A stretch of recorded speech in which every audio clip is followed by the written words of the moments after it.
大家好，我係挑挑，你哋有冇揸過火車或者坐過火車呢？我今日就會講一本故事書，書名係《野貓軍團開火車》。咁我哋一齊嚟睇下佢哋有啲咩搞笑嘅事情發生啦！野貓軍團開火車。呢架火車係屬於汪汪嘅，而汪汪就好努力咁樣執緊貨。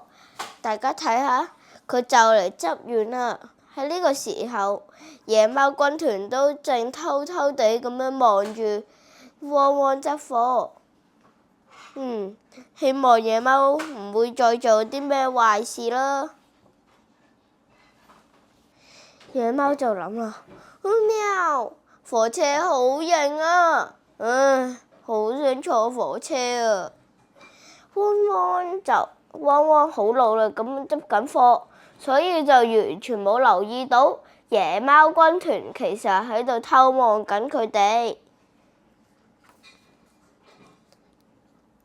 汪汪終於將啲貨堆好晒啦，佢就想喺出發之前飲杯茶，食啲點心。而啲野貓呢，就趁呢個時候即刻上到去個火車頭上面。佢哋又要做壞事啦！佢哋研究咗架火車好耐，終於發現到啲煤係加喺呢個鍋爐裏面。佢哋就將啲煤逐嚿咁樣掉落去，但係點解都唔喐嘅呢？佢哋就決定再擺多啲落去。終於，架火車響起咗開車嘅第一聲，亦都開始行起嚟啦。轟隆轟隆轟隆轟隆！汪汪已經食晒佢嘅點心，準備走嘅時候，一聽到笛聲，佢就即刻再快啲咁樣跑返過嚟。但係佢已經太遲啦，架火車已經去到好遠啦。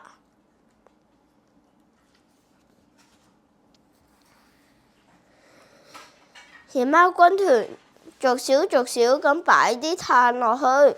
開火車實在太簡單啦，真係太簡單啦！佢哋一邊喺度開火車，一邊就喺度睇風景。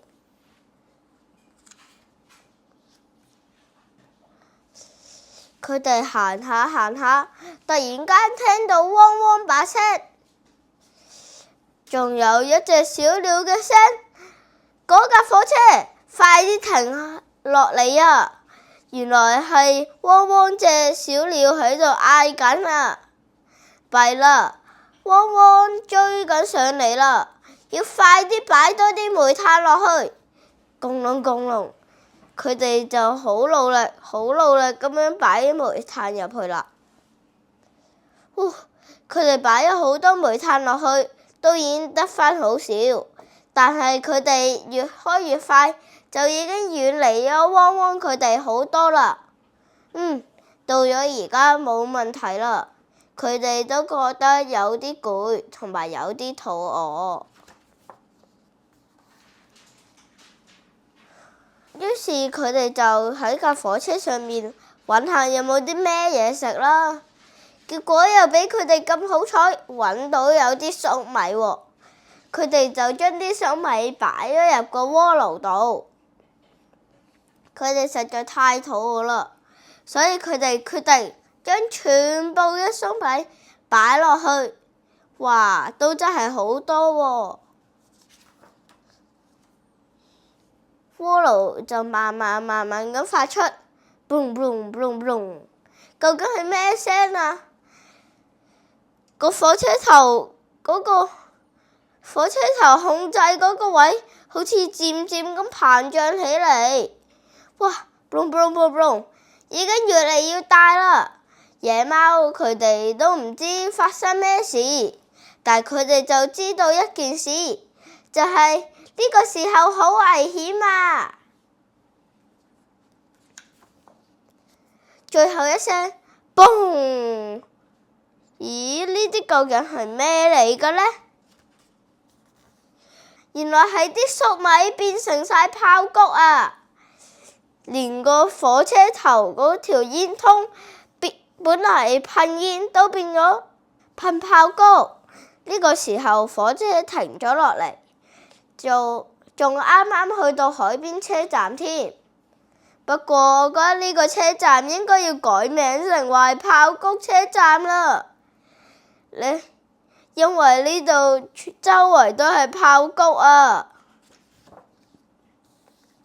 汪汪花咗好大嘅力氣，終於追到上嚟啦！弊啦，究竟點算啊？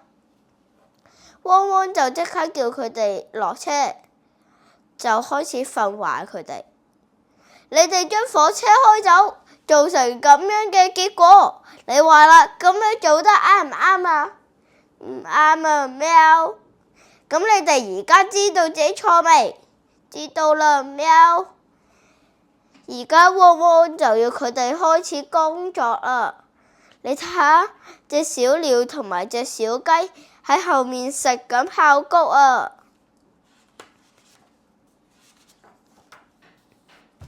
原來汪汪係小山農場嘅負責人，佢哋喺海邊車站呢度原來係有個市集，所以佢哋就要運晒啲蔬果嚟。不過大家有冇發現呢個市集好似少咗一樣佢哋運過嚟嘅食物呢？冇錯，就係粟米啊！因為啲粟米全部都變晒爆谷，所以佢哋而家都會賣啲爆谷啦。而家都黃昏啦，市集都已經閂門，而野貓軍團呢就走啦，就同汪汪講：祝汪汪生意興隆，咁我哋就走先啦，喵！但係汪汪睇嚟唔想俾佢哋走，叫佢哋等多一陣。汪汪開住佢架火車，載住啲爆谷，同埋後面仲拖住一架人力車，而人力車上面就載住咗8隻野貓。唔知佢哋下一站又要去邊呢？原來佢哋下一站要去電影院，因為佢哋太多爆谷，又賣唔晒喎。但係汪汪唔想嘥，所以佢就送啲爆谷去電影院。因為太多爆谷，所以直情佢哋今日唔使俾錢就可以買爆谷啦。汪汪呢就好開心，因為佢就喺度睇緊電影。但係呢啲野貓似乎唔係咁開心啦，因為一啲野貓呢就要幫手打掃，一啲野貓就要幫手搬運同埋擺啲爆谷落去爆谷桶度。